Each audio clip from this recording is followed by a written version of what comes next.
देवर और भाभी के बीच में चल रहा था प्रेम प्रसंग और फिर भाभी ने देवर को देने लगी धोखा, तो देवर ने अपने ही भाभी की काट दी गला।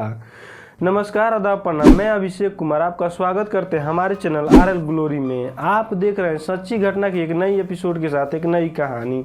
चलिए पूरी कहानी आपको बताते हैं विस्तार से। दोस्तों, यह कहानी गोरखपुर की खुरबारी डिंगापुरी गांव की है। डिंगापुरी गांव में एक महिला अपने पति और 3 बच्चों के साथ रहती थी। महिला का नाम रिंकू था।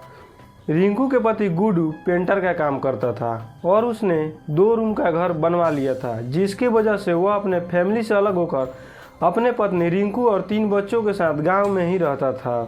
गुड्डू का एक भाई था जो पुराने घर पे रहता था और उसके गुड्डू के पत्नी रिंकू से प्रेम प्रसंग चल रहा था। गुड्डू को यह बात बिल्कुल भी पता नहीं थी।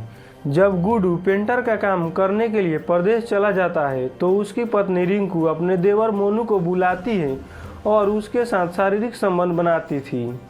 ऐसे ही दोनों के बीच में प्रेम प्रसंग कई दिनों से चल रहा था। इधर रिंकू मोनू के अलावा गांव के 2 व्यक्ति से भी प्रेम करती थी। यह बात मोनू को पता चल गया था। मोनू अपने भाभी को मिलने के लिए गांव के तालाब के पास बुलाया था और दोनों बात कर रहे थे। मोनू बार बार अपनी भाभी रिंकू से बोल रहा था कि तुम अन्य लोगों के साथ संबंध मत बनाओ, लेकिन रिंकू मानने के लिए तैयार नहीं थी।